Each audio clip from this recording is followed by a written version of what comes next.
Welcome to a buyer's guide for buying a turntable from eBay. But it is and it isn't. What I mean by that is I really want this to be a little bit looser. Ostensibly, that's what I'm going to be talking about. And the reason I want to be talking about turntables off eBay is if I expand it and broaden it too much, this video is going to be about 3 hours long. So I thought keep it succinct and fairly narrow. But a lot of what I'm about to say will be applicable to buying speakers, amplifiers, DACs, whatever. So the advice I'm offering here is fairly broad and wide ranging. And also, yes, I'm looking at eBay, but you can easily apply these points to Gumtree and Preloved and the like in the UK, or Craigslist in the USA, or wherever you may be and whatever your applicable service is. And again, there's another point about this video. I want to ask you about your experiences. I want to invite your expertise. I want to learn from you in this particular video, especially because you may have and probably will have, and I'm absolutely sure actually that you will have the experiences that I don't have. You probably poked around the hellish corners of eBay, a place I wouldn't go to without a big sword and a sturdy shield. So I want to hear about your experiences and your stories. I want to hear about your hints and tips. I want to hear about your successes, but I especially want to know about your failures. What didn't you do that you later on thought, you know, I should have done that, or I should have asked them about this, or I shouldn't have said this, or whatever it might be. As I say, I want to give you broad brush advice here, but you may have specific, fascinating and valuable advice to offer everyone else. So if the thumbnail or a recommendation has brought you here because you're looking to buy off eBay or some other similar service, I would highly recommend that, yes, you watch the video. That will give you a foundational grounding, I hope. But please look below, look down in the comments, because that is where you will find a whole host, with a bit of luck, nuggets that will also serve you well before you buy second hand. That comment below may be the thing that provides a better purchase experience and may also save your bacon and save you a pound or three. And why am I posting this video now? Well, as I'm making this video, it is September and we are on the long run-in towards Christmas and present buying, and also don't forget the nights are starting to draw in and the temperature is starting to drop, and thoughts might be wandering more towards listening to music in the evenings instead of barbecues, for example. So you might be thinking of buying that particular turntable. But the things the way they are at the moment, money might not be plentiful, so a second-hand purchase might be the way to go. On the other hand, you may have been browsing through eBay and you may have spotted a particular item. Maybe you've had your eye on it for a while, you're seeing it for a good price, or maybe you lusted after it 20 years ago and now you're seeing it at a bargain price, or at least a price you can now afford. So a second-hand purchase is just the thing. Finally, you might already have the hi-fi of your dreams, but you're looking for a second system, maybe for a bedroom or spare room or garage or whatever it might be, and you don't want to spend too much, you don't want to invest too much into a new system, but maybe, you know, a funky, vintage, whatever it might be, second system of a decent value might just be what the doctor ordered, and eBay might be the place to buy it from, or Gumtree or Preloved or Craigslist or wherever. Firstly, as we're talking about eBay, use their resources. Go online and actually read their buying guide resources. I'll put a little link below for you, but it's always worth checking eBay's own guides first before you go any further. You just need to read them once. Once you've read them once, you're good to go and you can make that decision. But it's always worth checking it out. Now that will include common sense things such as always keeping the conversation between you, the buyer and the seller, keep it public as it were, so eBay can see what's going on, so there's no chance of anybody hoodwinking anyone else or any scams. Keep that conversation so eBay can see it, and then you can prove your actions if anything does go wrong in the future. Also, don't be swayed in going away from eBay to make a purchase with the promise of a discount using something like a bank transfer or whatever it might be.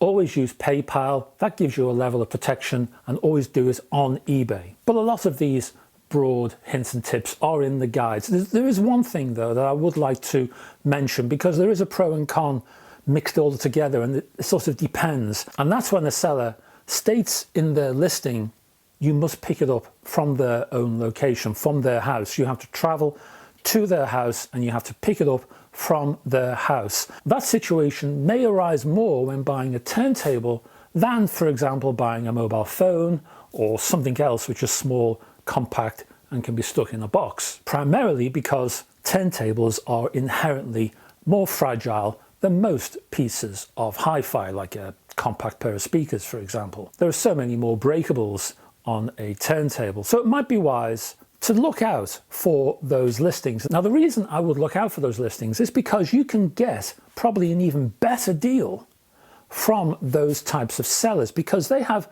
a limited pool that they will attract. For example, if you're up in Glasgow as a seller and you're selling a fully spec'd Lynn Sondek, very expensive, but the seller says pick up only, well, that will cut out an awful lot of people who don't want to travel, or can't afford the time to travel, or just can't be bothered with all the hassle to travel. So that limits the amount of buyers who will actually want to purchase this Lynn Sondek from Glasgow, for example. So that means your buying competition is much smaller, much fewer in number, which means that, for example, if there's an auction for the Lynn Sondek, a lower price might be in the offing. Now, if you do buy in this way, I would only recommend people who have an idea what they're looking for, know a little bit about turntables, know what to look out for, have experience with the pros and cons. I wouldn't pick up from a location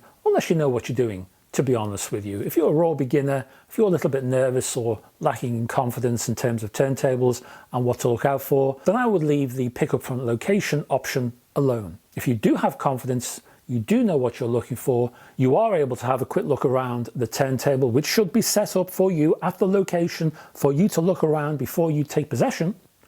If you're able to do that and you're able to look around and you think, yeah, okay, this looks fine, ask any pertinent questions that you really need of the seller at the location. If you're able to do all of that and you have the confidence, a location pickup can give you a great deal. So let's move away from the sort of broad pros and cons. As I say, many of those pros and cons will be in eBay's own buyer's guides. Let's get to a few turntable specifics here. And the first one, is the cartridge and or stylus new or old? And for beginners out there, the cartridge is the body that holds the stylus or needle and is often sold as a single unit. Sometimes the stylus can be separated and replaced. If not, you may have to buy an entire new cartridge. If it hasn't been recently replaced and you can't find the proof of that recent replacement, to be safe, you need to buy a new one, which means you need to factor that purchase into your budget. There are plenty of available sources for these things, and I'll include a link or two below in the description. So when I say proof of the cartridge, you want to see receipts.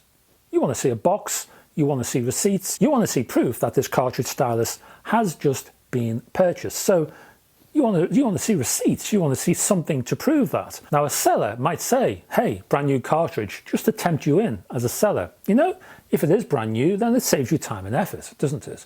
But if not, as I say, you need to make sure that you buy a new one. Don't risk it. The health of your vinyl may be in jeopardy otherwise. Number two, the platter. For beginners out there, this is the thing you put your record on. This is the thing that spins. Now for a platter, you want to know, does it move freely? If it moves, yet emits a scraping sound, then there might be issues with the internal bearing, or maybe there's no oil left around the bearing, or maybe the oil has hardened in some way, or maybe there's some other obstruction causing the platter not to move properly. Now before we get to 3, how do you find all of these things out? Well, look, you either go to the location and look for yourself, or if you're not able to do that, then ask the seller to do a little video. Most people carry phones which are video capable and they're able to produce a quick video. So all the points I'm going to give you today, you can literally say, can you give me a short video on this please?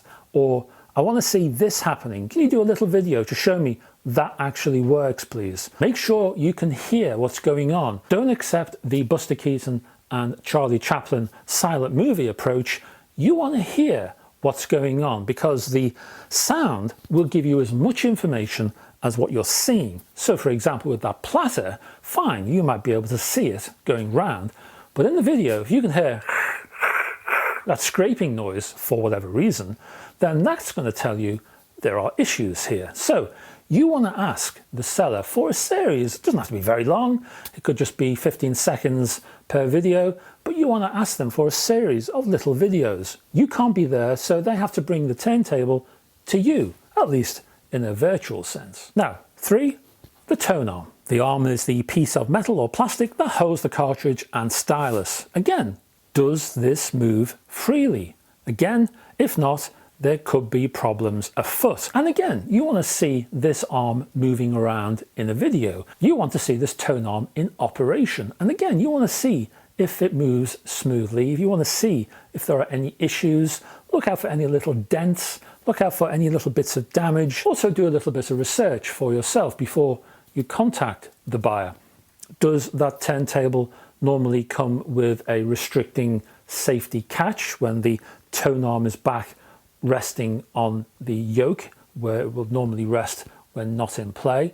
Does it have a little catch which comes over to stop it being knocked? And if that's missing or it's been snapped off, again, you want to find out why, what's been going on here. And don't be afraid to ask direct questions. Find out what's been going on with this turntable. And again, you will normally get an awareness of the sort of buyer you're dealing with by the quality and the type of their replies. 4, how does the turntable sit? What I mean by that is, if the turntable is resting on a level surface, is the turntable level or does it sit at a funny angle? Now that might indicate that there's an issue with an internal spring, if there's some sort of isolation system within the design, or maybe one of the feet have been damaged. Again, you want to see the turntable in all its glory. You want to see the camera panning back a little bit just to give you an idea of how the turntable sits. And you can also do, with a bit of a guided tour, make them go around the turntable just to give you an all-angle view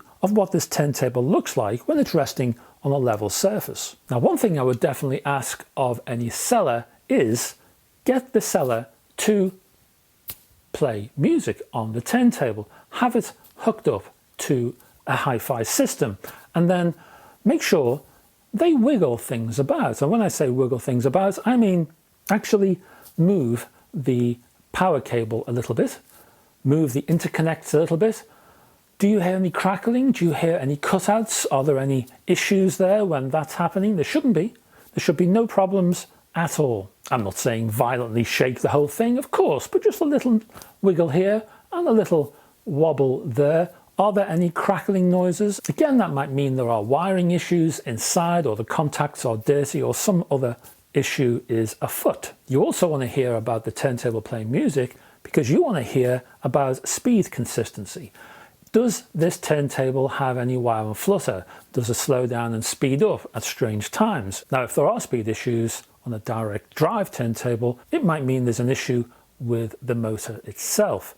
If there are speed issues with a belt-driven turntable, you might be looking at an issue with the belt. That's not a big deal because replacing a belt is not too expensive, and yes, you will need to factor the price of a new belt into your budget. Now, if you do ask the seller to give you a 360-degree guided tour of this turntable, have a good close look at it. Are there any deep scratches in any part of the chassis? Are any bits knocked off the corners? Can you see any evidence of maltreatment? You want to see what sort of life this turntable has had. And if you can see evidence that this turntable has received some heavy knocks during its time, then there may be issues inside this turntable which are just waiting to happen, probably as soon as you bring the turntable home and set it up. So if a turntable looks like it's been badly treated and you can see evidence during this little tour that you're going to ask for, I might walk away. In fact, I would recommend you walk away. Next, packaging and accessories. Are the original accessories with the turntable? For example, did the original arrive with a lid?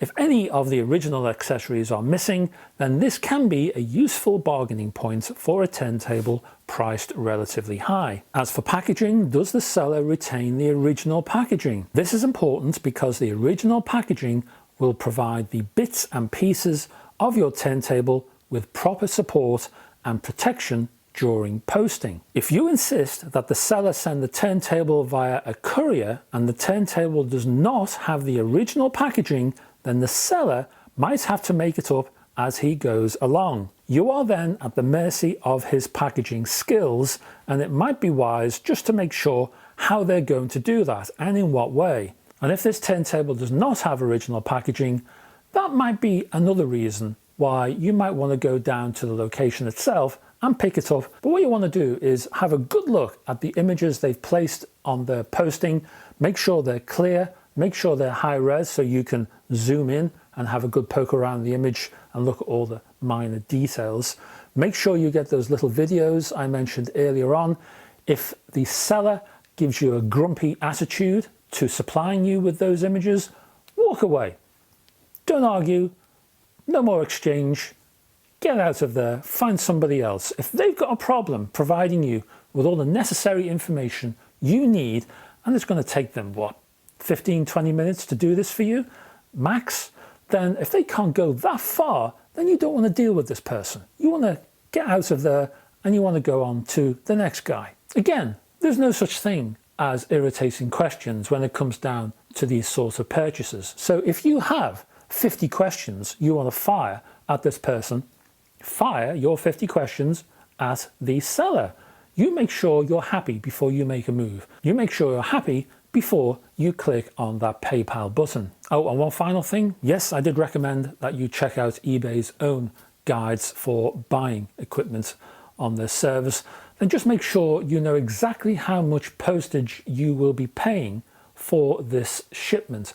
And also make sure that you know how it will be posted. If it's going to be sent via the post office or a courier, just make sure you're happy with the decisions made in terms of posting. And finally, before you make any contact with the seller, make sure you look at the sold items. There are filtering options on eBay and you can see what other items have been sold at, what sorts of prices have they been shifting at. So for example, if turntable X is for sale at £1,000, then it's possible that the seller is chancing his arm here and trying to get the best price that he can, because maybe that turntable has only really been selling for around £400, and maybe there are 3, 4, 5 examples of turntables which have been sold in the last, say, 2-3 weeks,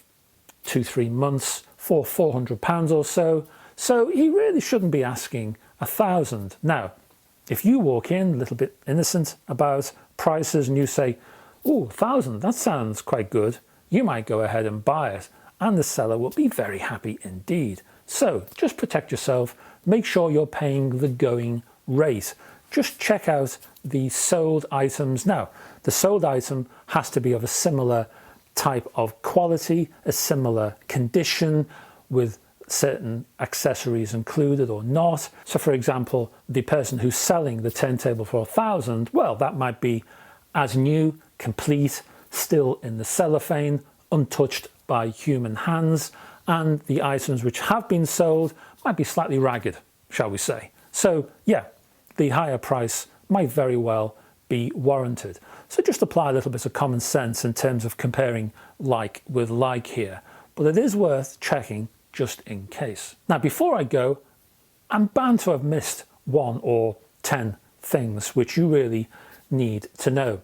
If you've gone through a buying or selling experience on eBay or Gumtree or Preloved or one of the other services out there, it doesn't have to be eBay, I'm just using eBay as an example.